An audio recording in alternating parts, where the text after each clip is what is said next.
70 mil crianças e adolescentes paraibanas trabalhando. Então, esse é um número bem alto, né? São crianças entre 5 e 17 anos. Aí é preciso também, quando a gente fala de trabalho infantil, a gente está falando do trabalho exploratório. Não é o trabalho educativo. Tem muita gente que confunde esse negócio. Tipo, então a criança não pode nem guardar seu brinquedo, não pode lavar sua sandália, não pode ajudar a secar o prato em casa, não pode ajudar isso, aquilo pode.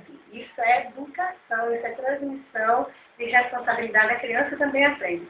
O que a gente é contra é o trabalho exploratório, né, que é aquele que tira da criança a oportunidade de ser criança, de brincar, de ir para a escola, de fazer a tarefa de casa. Esse trabalho não é trabalho infantil, isso é trabalho educativo.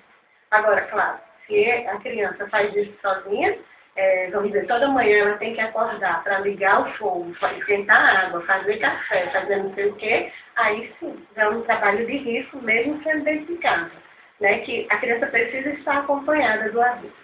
Então, voltando, a gente tem cerca de 70 mil crianças e adolescentes e, infelizmente, a gente tem também uma vulnerabilidade de meninas e meninas que estão expostas à chamada violência sexual, tanto no abuso quanto na exploração.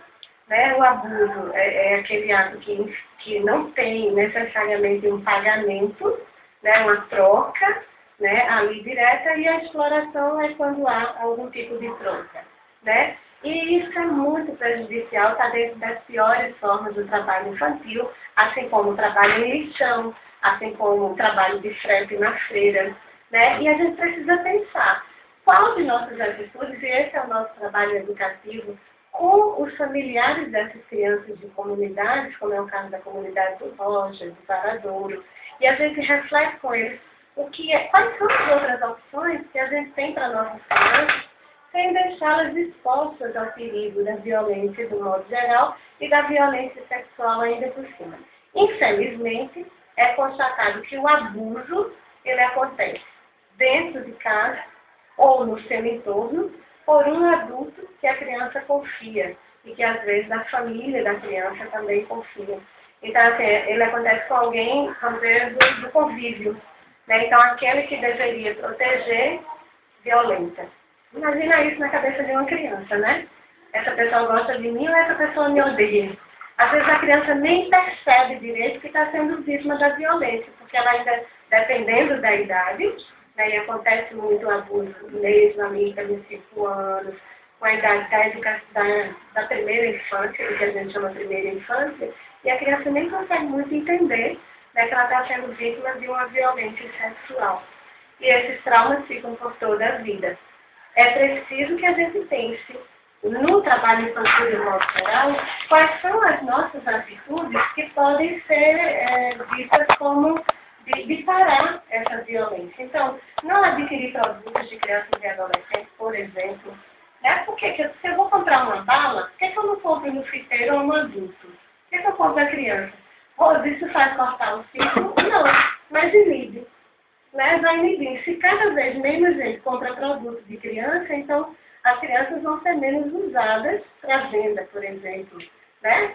Se eu, enquanto adulto, acho que preciso de um profissional de sexo, por que eu não uma pessoa já adulta, né? Por que fazer a opção pela criança? Aí pode-se entrar até no tema da pedofilia, mas aí é um caso que precisa ser repensado, porque essa pessoa adulta precisa de tratamento, né? Porque é um problema, mesmo de ordem sexual, que precisa ser repensado, enfim, caso isso venha a acontecer. Então, no caso da violência sexual, a gente precisa pensar a vítima, no caso a criança, e o agressor. Aliás, em todo caso de violência contra a criança, a gente precisa pensar a vítima, que é a criança, e o agressor. Então, quais são as punições que tem para o agressor, no caso de uma violência sexual? Né? Muitos de nós, do movimento da rede de enfrentamento à violência sexual, acreditam que as penas ainda são muito leves, né? E ainda existe uma cultura de aceitação. Sabe aquela coisa da senzala? Né, de que o dono do engenho entrava e iniciava sexualmente as crianças, os jovens, as adolescentes da senzala? Ainda se tem muito essa visão, infelizmente, né, de que as pessoas podem usar de crianças pobres porque elas estão ali. Então, bom, não está ganhando dinheiro, né? troca, mas ninguém pensa no antes também. O que chegou ali? Tem uma ponte muito forte aí. Normalmente as crianças abusadas, elas tendem a serem também crianças exploradas sexualmente. Porque elas já não sabem muito o limite disso. O que é domínio do seu corpo, o que é o corpo do outro, e elas começam a entrar nessa da troca. Né? E quem alimenta isso é a sociedade. Quando a gente não faz a denúncia ao Conselho Tutelar, e Conselho Tutelar, né, pela pesquisa do CONANA, existe muitos. Aqui em João Pessoa, por exemplo, a gente tem 5, Santa Rita a gente tem 2, Bahia a gente tem 2 também? Não, 1. Sapé a gente tem 1. Então, assim, se você for ver, em todo Campina Grande, salvo engano, são 4. Então, quase em todo o município da Paraíba, a gente tem Conselho Tutelar. Então, vamos usar esse espaço de denúncia. Vamos procurar o Ministério Público também para encaminhar essa denúncia. E ela pode ser anônima, né? Se você é uma pessoa que cultiva a harmonia social, você pode sim fazer uma denúncia com responsabilidade, de forma anônima, e dizer não à violência sexual ou qualquer outra forma de violência contra a criança. Também o Disque 100 é um telefone que pode ser usado, né, nacionalmente, para que as denúncias possam ser investigadas e as pessoas agressoras possam ser também punidas na forma da lei. Diz que 100 é para todos os casos, no caso, né? Violência de modo geral pode. Inicialmente para violência sexual. Mas nem a população, porque é um número fácil, né? 100, a população adotou o número e hoje é para todo tipo de violência. E também o sistema,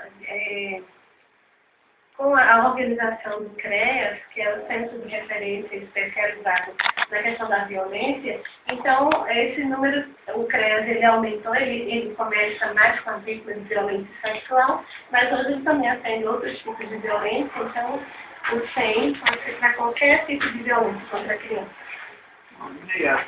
Está na hora da senhora fazer algum crítico, algum elogio ao Poder Judiciário, começar a falar dele, alguma coisa para a gente poder deixar marcado aí. Então, primeiro eu não posso deixar de registrar mesmo o caso do CONANA.